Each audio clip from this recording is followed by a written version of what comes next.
እንኳን ደስ አለ አብርሽና ሩታ አንድ ላይ ሆነው ልጆቻቸውን ሊያሳድጉ ነው። በሽማግሌዎች ቀን ቀጠሮ ተሰጥቷቸዋል።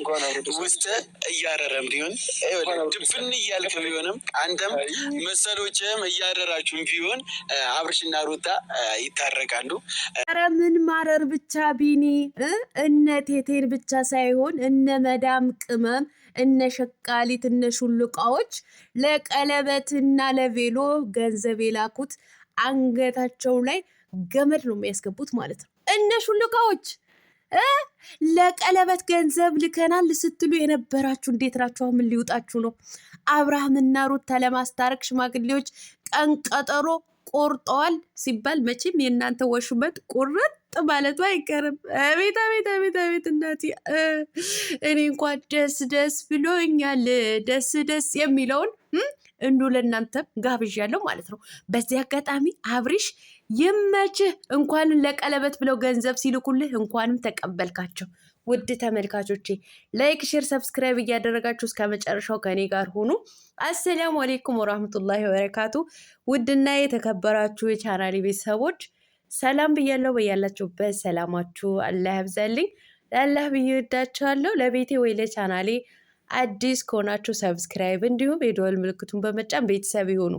ከዚህ በፊት ቤተሰብ ሆናችሁ ላይክ፣ ሼር፣ ኮመንት ለምታደርጉልኝ እና ለምታበረታቱኝ እጅግ በጣም አድርጌ ከልብ አመሰግናለሁ። ውዶችዬ እንዴት ናችሁ? ደህና ናችሁ ወይ? ተናፍቃችኋል።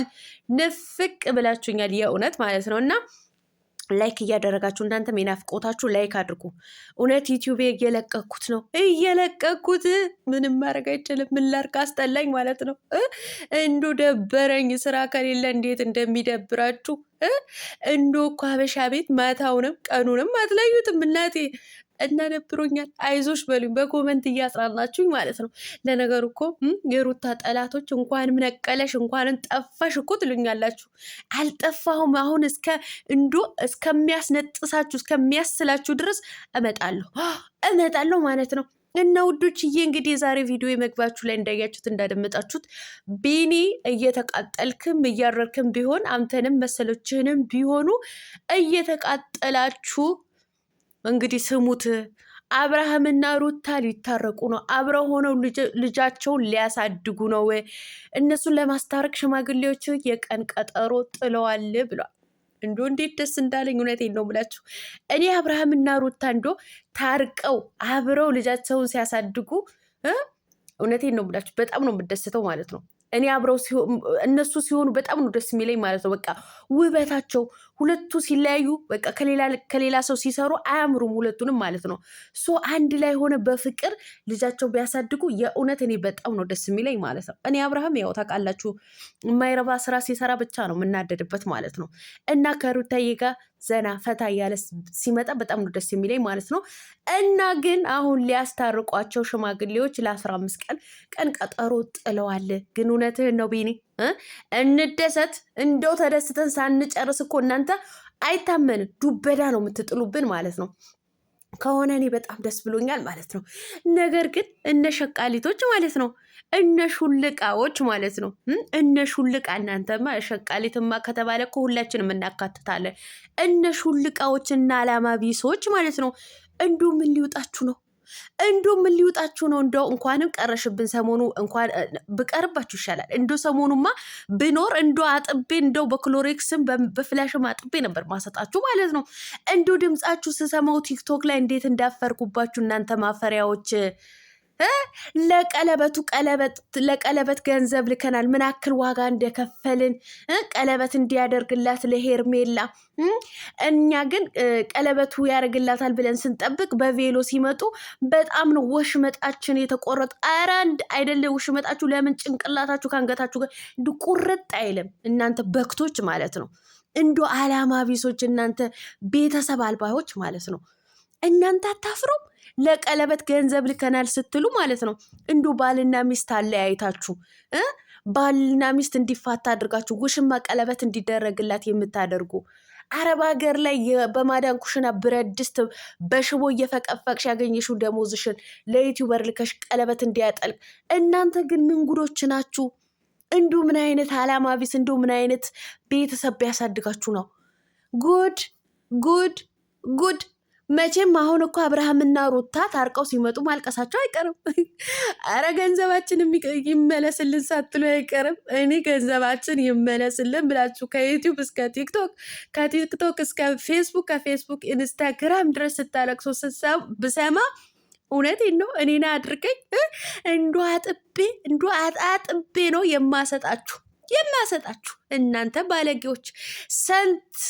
ስንት ህዝብ በችግር በረሃብ እየወደቀ ይገኛል ሀገራችን ላይ። እናንተ ለጠገበ ዩቲዩበር ቀለበት ካላደረግኩ ሽማ ካልያዝክ ብላችሁ ገንዘብ ትልካላችሁ። እንዶ አመድ ሁኑ እናንተስ። እንዶ አላህዬ አመድ ያድርጋችሁ። ዝሙትን የምታስፋፉ እንዴት ሚስትህን ፈተ ለውሽማህን ቀለበት አድርግ ብላችሁ እንዶ ገንዘብ ትልካላችሁ? ታዲያ አሁን ምን ይሰማችኋል? እነሱስ ባልና ሚስት ናቸው። 1000 ጊዜ ቢፋቱ እንኳ ባልና ሚስት የወለዱ ናቸው። የወለደ እኮ ቆርጦ አይቆርጥም፣ ይገናኛል። አንድ ቀን እንኳ እንዱ የሚያገናኛቸው እኮ በመካከላቸው ልጅ አለው፣ ፍሬ ያላቸው እኮ። እናንተ በክቶች 2 የወለዱ ባልና ሚስቶችን ለማለያየት ወንድ ልጅ ከሌላ ወሽማ እንዲራገጥ ማድረግ፣ ገንዘብ መላክ። እንደው የበፊቱ ከከተማ አውጥታችሁ ሆቴል ተከራይታችሁ ማዝናናታችሁ፣ አንድ አይነት ኮምፕሌት አስለብሳችሁ ማች አስለብሳችሁ ስታዝናናቸው በሱ ተገርመን ሳንጨርስ ጭራሽ ለቀለበት ገንዘብ እንዱ ሆይ በሉ። እውነት እኔ እንኳን አይደል ሌላው ኔት አማሮኛል። እንዱ ዳታ እንዱ ቢጣቃ መግዛት አማሮኛል። ለምንድነው ለእኔስ ወዬ ቀለም እያይዞሽ እንዱ ቢጣቃ እንላክልሽ የማትሉኝ እናንተ ደነዞች፣ እናንተ ደንቆሮች፣ ድናቁርቶች ማለት ነው። እንዱ በእነሱ ምን አጅር አገኛለሁ ብላችሁ ነው? እንዱ አንድ የተራበ ሚስኪን እንኳን ብታበሉ ለምድርም እንዱ ለሰማይም እኮ ጥቅም አለው። ለምድር ደስታ፣ ለአሄራችሁ ለሰማይ ቤት አሄራን ታስተካክላላችሁ፣ መኖሪያችሁን ታስተካክላላችሁ። እንዶ ለጠገበ ዩቲዩበር ሰርቶ መብላት የሚችል ዩቲዩበር ካልሟገጥክ ከሚስትህን ትተህ ከሌላ ውሽማ ቀለበት ካላደረግክ ብላችሁ ገንዘብ ትልካላችሁ። እናንተ አሰዳቢዎች። አሁን ከእናንተም ተጨምረን ነው የአረብ ሀገር ሴት ተብለን የማዳን ቅመም ተብለን ተጨፍልቀን የምንጠራው። እኔ እኮ እንዶ ቻላ ያርጌው ነው እንጂ ቀለበት ያጠልቅልኛል ብላ ስትጠብቅ ሄርሜላ በሌላ ነገር ሲመጡ በጣም ነው ውስጥ የተቃጠለው። ግን ልቻለው ብዬ ነው። እንኳን ተቃጠልሽ። እንዶ አላህ ይቀጥል ያድርግሽ። አንቺ አመዳም ማለት ነው። አንቺ የጠነዛሽ አሮጊት ማለት ነው። ልቻለው ብዬ ነው አላሽም? ለምን በአፍጢምሽ አትደፊን ነበረ? አንቺ የጠበቅሽው ቀለበት ነበረ። ሄርሜላ ሆዬ ቬሎ ለብሳ አበባ ይዛ ጠበቀችው። ደግ አረጉ። ይመቻቸው። አብርሃም ይመችህ። እውነቴን ነው። ሄርሜላም ይመችሽ።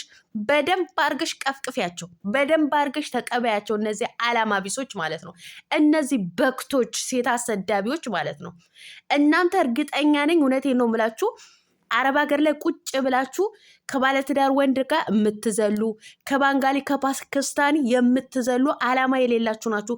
በየወሩ ደሞዛችሁን ተቀብላችሁ ለማይረባ ለማንም ውረኔ የምትልቁ፣ የምታበሉ፣ የምታጠጡ፣ ቀለበት ካልገዛህ ልብስ ካልገዛህ ብላችሁ ለዩቲዩበር የምትልቁ እናንተ ዘላይ አላማ ቢስ፣ የሚቆጣጠራችሁ ቤተሰብ ባልም ምንም የሌላችሁ ናችሁ። ውርጋጦች ማለት ነው። እውነቴን ነው ብላችሁ ከፈለጋችሁ ለምን ባናትሽ አትተከይም? እያንዳንድሽ ማለት ነው። እንዱ ድምፃችሁ ስሰማው እንዴት እንደዘገነናችሁ፣ እንዱ እንዴት እንደተጸየፍኳችሁ፣ እንዴት እንደጠላኋችሁ። ሰው እንዴት ለቀለበት ገንዘብ ልከን ምን ያክል ዋጋ እውነትሽን ነው? ለእናትሽ ነው ዋጋ የከፈልሽው ወይስ ለአባትሽ? ለማንም ውረኔ እናንተ። እኔ እውነቴን ነው ሄርሜላና አብርሃም ቀለበት የሚገዙበት ገንዘብ ልከናል ብለው ቲክቶክ ላይ እና ዩቲዩብ ላይ ሲያወሩ እንዴት እንደተሸማቀቅ እውነቴን ነው እኔ ልነግራችሁ አልችልም። በጣም ነው የተሸማቀቁባቸው። አሁን ከነዚህን ተጨምረን ነው እኛ አረብ ሀገር ሴት የምንባለው ማለት ነው። ለማንኛውም አላማሽን አስተካኪ። መቼም አብርሃምና ሩታ ነገ ታርቀናል ብለው ሲመጡ ይመለስልን እንዳትሉ፣ የበላችሁት ይመለስና ማለት ነው። እንግዲህ ቻሉት አብሪሽና ነብሯ ጠንካራዋ ሩታዬ ሊታረቁ ነው። መልካም የመቃጠል መልካም የመናደድ ጊዜ ይሁንላችሁ። ገንዘባችሁ እንግዲህ ተደርጓል ካላችሁ አሁንም ላኩ። በደንብ ጥርግ አድርገው ይብሏችሁ።